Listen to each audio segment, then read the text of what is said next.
días. Hoy venimos a presentar nuestro seminario final que es Transporte celular, división y ósmosis y propiedades de la membrana.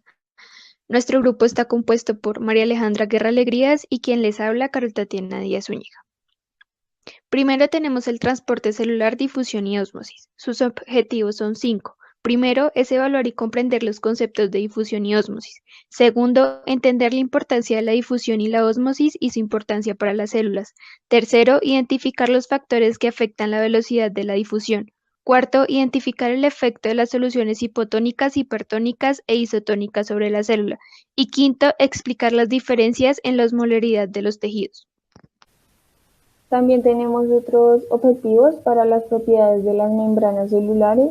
Entre estos está identificar el efecto de la temperatura sobre las propiedades de las membranas celulares, utilizando como parámetro la liberación del pigmento beta-cianina almacenado en las vacuolas de células vegetales.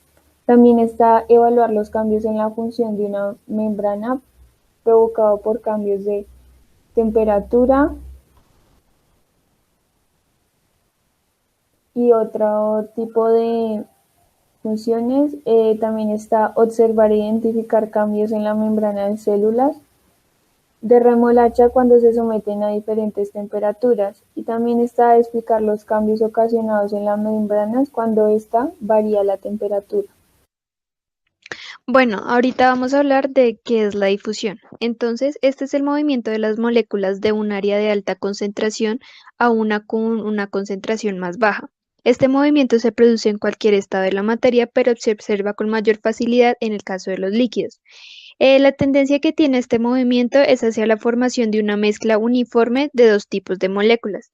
Tenemos algunos ejemplos como son el paso del oxígeno en los alveolos pulmonares, los impulsos nerviosos que involucran los iones de sodio y potasio a través de la membrana de los axones y también tenemos la entrada de la glucosa a los glóbulos rojos provenientes del intestino.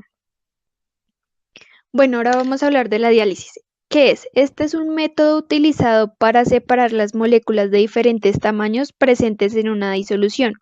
Como ejemplo, podemos tener que en una membrana de la celulosa con poros y en un bolso de sellado, o sea, es decir, que los bolsos de diálisis sellados se colocan en un envase con una solución diferente o con agua pura. Estas moléculas van a ser lo suficientemente pequeñas como para poder atravesar los poros. Estas pueden ser aguas, sales u otras moléculas más pequeñitas. Estas tienden a moverse hacia adentro o hacia afuera de los bolsos de diálisis en la dirección de la concentración más baja. Y por otra parte, las moléculas más grandes, que son a menudo las proteínas, ADN o polisacáridos, estos tienen dimensiones significativamente mayores que el diámetro del poro de las cuales son retenidas dentro del bolso de la diálisis. Una razón común para usar esta técnica puede ser para quitar la sal de una solución de la proteína.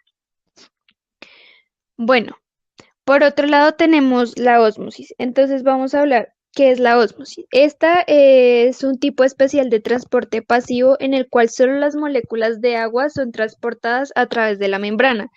Este movimiento que el agua tiene se realiza de un punto de mayor concentración a uno de menor concentración para así poder igualar las concentraciones en ambos extremos de la membrana fosfolipídica. Ahora hablaremos sobre la ósmosis inversa. Esto ocurre en situaciones normales cuando los dos lados de la membrana están en la misma presión. Normalmente esto ocurre cuando se utiliza, o sea, generalmente esto se utiliza para la purificación de agua potable a partir de agua de mar, extrayendo así la sal u otras fuentes de las moléculas de agua. Bueno, ahora vamos a hablar de los tipos de soluciones, que son tres: la hipotónica, la isotónica y la hipertónica. La hipotónica es una solución que contiene menos soluto que la célula que se coloca en ella. En pocas palabras, para poder nivelar la concentración, la célula se expande o se hincha al absorber el agua que traspasa su membrana. Luego tenemos la isotónica, que la concentración del soluto va a ser igual fuera y dentro de la célula. Y por último tenemos la solución hipertónica, y esta solución va a tener una mayor osmolaridad en el medio externo, por lo que la célula en dicha solución va a perder agua debido a la diferencia de presión, incluso puede llegar a morir de deshidratación. Bueno, ¿qué es la presión osmótica? Es la presión que se debe aplicar en una solución para detener el flujo neto del disolvente a través de una membrana semipermeable. Más adelante vamos a hablar uno de los fenómenos que ocurre gracias a esto. Bueno, entonces la ósmosis en la célula animal. Entonces tenemos que la membrana de la célula animal es semipermeable, por lo tanto, en un medio isotónico el paso del agua se va a equilibrar en los dos sentidos. Luego tenemos que en un medio hipotónico la célula va a absorber el agua hinchándose hasta un punto en el que puede estallar, dando así origen a la citólisis. Y en un medio hipertónico tenemos que la célula pierde agua esta se puede arrugar llegando a deshidratarse y puede morir. Esto se llama crenación. Estos fenómenos son gracias a la presión osmótica. Entonces vamos a hablar sobre la citólisis. Entonces, la citólisis es un proceso por el cual la célula se rompe, es decir, que su membrana celular se va a descomponer, perdiendo su material genético y dependiendo de procesos vitales. Las causas son numerosas, como pueden ser físicas, químicas o biológicas. Tanto en las biológicas puede ser por infección de virus, bacterias o hasta parásitos patógenos. Y sustancias bioquímicas endógenas como lo es el TNF, que es el factor de necrosis tumoral, y esto es en defensa natural contra el cáncer que provoca la activación de los linfocitos T y B que destruyen las células neoplasmáticas. Es lo que podemos ver en esta imagen. Bueno, ahora vamos a hablar sobre la crenación. Entonces, esto es un fenómeno en donde la célula animal se somete a una solución hipertónica. Al estar en esta solución con gran cantidad de soluto, tienden a liberar agua. Entonces, la destrucción de las células se va a producir por deshidratación. La crenación puede ser una característica de los glóbulos rojos de la sangre. Bueno, ahora hablando de la ósmosis en la célula vegetal, tenemos que las membranas de la célula vegetal también son semipermeables. En presencia de un medio hipotónico, la célula va a absorber agua llenando sus vacuolas. Entonces, o sea, el volumen de las vacuolas se va a aumentar, pues porque se va a llenar de agua debido a la presión y esto se va a llamar turgencia. En un medio hipertónico, la célula elimina agua y el volumen de la vacuola va a disminuir, produciendo que la membrana plasmática se despegue de la pared celular y esto ocurre algo que se llama plasmólisis. Y en un medio isotónico existe un equilibrio dinámico. Entonces, estos fenómenos también son a causa de la presión osmótica. Entonces, primero vamos a hablar sobre la turgencia. Entonces, la turgencia es un fenómeno que ocurre cuando la célula se dilata debido a la presión ejercida por los fluidos y por el contenido celular de las paredes de la célula. Acá con tanta presión interna de las células, como lo dije, se van a dilatar tanto como lo permita la elasticidad de las membranas y por ende las resistencias de las células vecinas como son los órganos como por ejemplo el peciolo, el tallo, las hojas o los frutos maduros. Ahora tenemos la plasmólisis. Entonces, ¿qué es la plasmólisis? Este es un fenómeno que se produce en las células vegetales por la semipermeabilidad de la membrana citoplasmática y la permeabilidad de la pared celular. Esto se va a producir cuando las condiciones del medio extracelular son hipertónicas, es decir, que tienen una concentración mayor que la que existe en el medio intracelular. Continuamos con la membrana celular, la cual es una estructura que envuelve a la célula y la separa de su entorno. Cumple funciones primordiales dentro de la célula, como es darle identidad, la adhesión celular, la cual le permite tener contacto con el medio extracelular y con otras células, y también le regula aspectos como la morfología, la proliferación y la migración, y también el transporte de sustancias, el cual es creado por medio de rutas que atraviesan la membrana y ocurren en distintos tipos como lo son la difusión o el transporte activo. Bueno, también tenemos la composición y la estructura de la membrana. Entonces, se dice que es un mosaico fluido, aquel gráfico o posible organización que puede tener una membrana, esta por medio de un conjunto de sustancias como lo son los lípidos, las proteínas y los glúcidos. que componen y forman la estructura de la misma. Está formada por una capa lipídica, puesto que está compuesta de lípidos o fosfolípidos, y estos están en un intervalo de unidades proteicas que forman así un mosaico. La mitad de estos fosfolípidos suelen ser lípidos y la otra mitad es el colesterol, como podemos ver en esta imagen. Los fosfolípidos se componen de dos partes fundamentales, que son la cabeza hidrofílica, la cual es polar y está en el medio exterior de la membrana, y la cola hidrofóbica, la cual no es polar y está formada por cadena de ácidos grasos. Estas están acomodadas de tal forma que la cabeza hidrofílica esté con el medio extracelular y pueda tomar aquellas sustancias que necesite la célula para que sean ingresadas y dentro de sí mismo funcionar.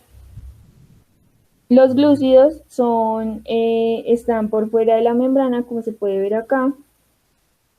Estos están formados por medio de un conjunto entre glúcidos y lípidos. Se les llama glucolípidos y también generan asimetría en el transporte de las sustancias. También crean una carga en este mismo transporte, el cual se infiere por medio de los canales proteicos que permiten el transporte de proteínas hacia afuera y hacia adentro, haciendo la parte externa positiva y la parte interna negativa. Esto también funciona para la señalización, como son los impulsos nerviosos y el reconocimiento de señales. También tenemos las proteínas de las membranas, entre las cuales vamos a identificar las proteínas integrales, que tienen extremos hidrofílicos y están en el medio acuoso, tanto interno como externo, y las proteínas periféricas, que son todo lo contrario, están cargadas y son polares, e interactúan con las proteínas que están expuestas.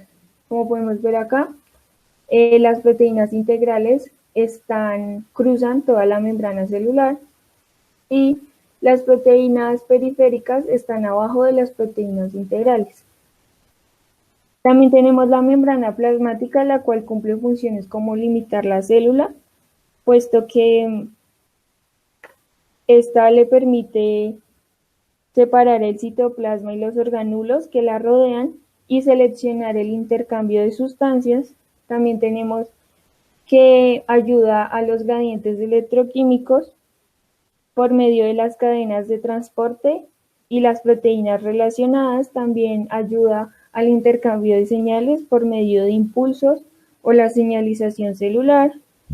Y también tenemos la inmunidad celular, la cual es dada a partir de la importancia de antígenos que rechazan los tejidos u órganos de otro individuo fuera del que viven. Tenemos la espectrofotometría, que es una técnica bioquímica utilizada para cuantificar la cantidad de luz absorbida a una longitud de onda. Esto por medio de cromóforos, que son un conjunto de átomos que le dan coloración a un compuesto. El producto es aquella reacción, y se puede ver acá por medio de la distribución la ley de Beer-Lambert, la cual dice que es proporcional tanto la luz absorbida como la concentración de la reacción. Como podemos ver en la primera ecuación, A es la cantidad de absorbancia o la cantidad de luz absorbida, y I sub 0 es la intensidad de la luz incidente y I es la intensidad de la luz. En la segunda ecuación podemos ver que es la ecuación de la absorbancia, y esta se puede medir por A, que es la cantidad absorbida, E, que es el coeficiente de absorbibilidad molar, la B, que es la trayectoria, y la C, que es la concentración de la misma absorción. Y por último podemos ver esta ecuación, la cual nos permite ver la absorbancia y la transmitancia, dando como A la absorción y T la transmitancia. Por otro lado, podemos ver la preparación de una curva de calibración, la cual nos permite determinar la concentración dependiendo la reacción. Entonces, en este se tomó por medio de Excel y se toma como datos de X la absorbancia y como datos, los datos de Y son la absorbancia y los datos de X son la concentración. También tenemos que tener en cuenta que esta gráfica se realiza de forma lineal, puesto que se realiza por medio de la ecuación de la línea recta y se identifican los puntos de las soluciones estándar con los puntos experimentales. También debemos tener en cuenta que se debe hallar las concentraciones de la betanina. Bueno, ahora en el enfoque biomédico tenemos que para el transporte celular, la difusión y ósmosis tenemos tres importantes enfoques, que es el suministro de agua y planta de tratamiento, las investigaciones contra el cáncer y las enfermedades metabólicas o neurodegenerativas. En cuanto a la planta de tratamiento, esto se está buscando para hacer terapias físicas como es la hidroterapia. En las investigaciones del cáncer se ha visto que la osmosis inversa puede ayudar a aliviar algunos síntomas y en cuanto a las enfermedades metabólicas o neurodegenerativas, se están viendo que algunas funciones del transcelular pueden provocar a grandes problemas en las enfermedades, como una de ellas puede ser el Alzheimer. Tenemos también los enfoques biomédicos para los cuales es importante el manejo de la membrana celular. Entre ellos tenemos los cambios en los componentes celulares, puesto que cada cambio puede afectar al equilibrio y el flujo entre la célula. En consecuencia, puede causar procesos dentro de las células, como son las deficiencias o las alteraciones. Estos estudios se manejan para especificar qué tipo de componentes son los faltantes o qué cambios ocurren dentro de ella. Un ejemplo podrían ser cómo se puede obtener que dentro de los cambios de la membrana cause que sean originados por medio de genes con mutaciones, modificando y codificando al mismo tiempo las proteínas que hay dentro de la membrana. Otro de los enfoques son las conexiones intercelulares, puesto que la membrana es la principal forma de señalización transmembranal. Estos se realiza por medio de compartimientos especializados dentro de la célula y lo que se quiere hallar es distinguir qué tipo y qué locación tienen las enzimas junto al acoplamiento entre una excitación y una respuesta de la misma, para así identificar algunos problemas que surgen dentro de la célula, como lo son el desequilibrio de la misma, la destrucción o la mutación de ella. Todos estos enfoques se realizan a partir de la importancia que tiene que el ambiente de la célula, tanto intracelular como extracelular, debe ser normal y asimismo pueda conservar la vida.